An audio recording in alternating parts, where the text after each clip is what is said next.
और सहारनपुर में news 18 UP Uttarakhand UP commissionery connect conclave का आयोजन कर रहा है और कॉन्क्लेव में सहारनपुर के डीएम मनीष बंसल मौजूद है। न्यूज 18 के इस मंच पर उत्तर प्रदेश के विकास की चर्चा हो रही है, सीधे लिए चलते हैं। और कहा जाता है कि कृषि और किसान की अगर आय दुगनी करने की बात सरकार कर रही है कि किसान समृद्ध होगा तो क्षेत्र समृद्ध होगा। किसानों को लेकर आप क्या सोचते हैं यहाँ, क्योंकि पूरा पश्चिमी उत्तर प्रदेश कृषि पर, गन्ने पर, शुगर मिल पर, यहाँ की पैदावार पर बहुत ज्यादा आश्रित है। उस पर सरकार और शासन प्रशासन की योजनाएं कैसे काम कर रही हैं?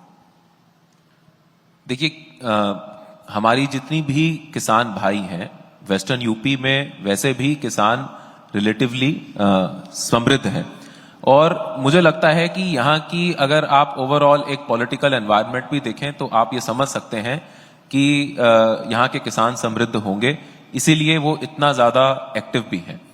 यहाँ पर किसानों को लगातार सिर्फ सरकार की योजनाओं में ही नहीं बल्कि ओवरऑल जो अवेयरनेस है, जो उनका प्रोग्रेसिव नेचर है, उसको भी कहीं ना कहीं टैप किया गया है। सहारनपुर इस मामले में खासतौर पे यहाँ पे के जो रूरल एरियाज हैं, गन्ना तो डेफिनेटली एक बहुत मेन स्टे क्रॉप है ही है, लेकिन उसके अलावा यहाँ पे जो राइस है, राइस में जो बासमती होती है, बहुत ही उच्च क्वालिटी की जो बासमती होती है, वो यहाँ से पूरे इंडिया में जाती है और एक्सपोर्ट भी होती है। इसके अलावा ये हॉर्टिकल्चर के पॉइंट ऑफ व्यू से मुझे लगता है कि यहाँ के किसान ने बहुत अच्छा काम किया है। आप अगर मैंगो बेल्ट की बात करें तो जहाँ पे हमारा लखनऊ का जो आम है वो तो मशहूर है ही है, हमारा बनारस का लंगड़ा मशहूर है, सहारनपुर का जो चौसा है वो नेशनली इंटरनेशनली आज की डेट में एक्सपोर्ट हो रहा है। और इस बार के बजट में भी मुझे लगता है इस बात की बात हुई है कि सहारनपुर में इस चीज को और हम लोग कैसे बढ़ाएं।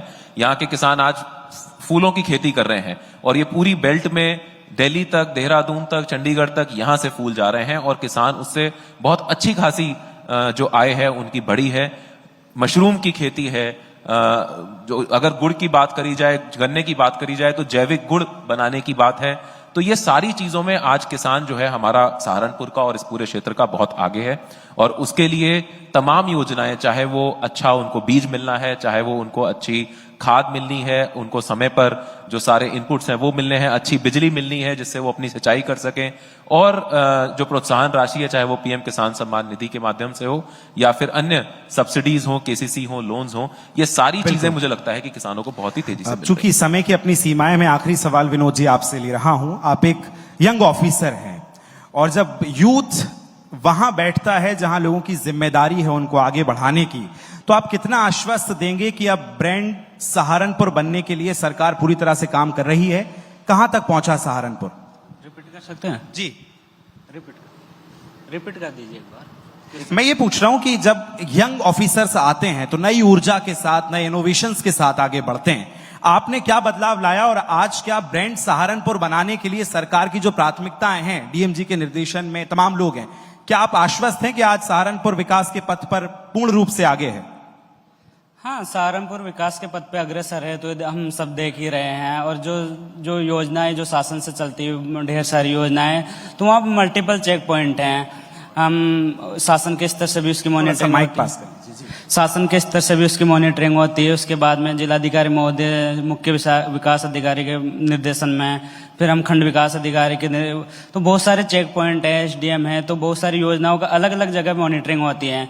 उससे क्या होता है, और दूसरी बात है जो त्रिस्तरीय जो पंचायती राज व्यवस्था है उसके तहत ग्रामीण स्तर तक हमारे पास ग्राम विकास अधिकारी या ग्राम पंचायत अधिकारी होते हैं, तो वो भी जमीन स्तर पे जाके उन योजनाओं का क्रियान्वयन देखते हैं। मुझे लगता है विनोद जी उन अफसर्स में से हैं जो बोलते बहुत कम है लेकिन करते ज्यादा हैं। आपके लिए चलिए मैं एक शेर के साथ इस सेशन को खत्म करूंगा कि मिलेगी परिंदों को मंजिल यकीनन, ये फैले हुए उनके पर बोलते हैं, खामोश रहते हैं अक्सर वही लोग जमाने में जिनके हुनर बोलते हैं। बहुत बहुत शुक्रिया मनीष जी आपका भी, विनोद जी आपका भी। मैं चाहूंगा अपने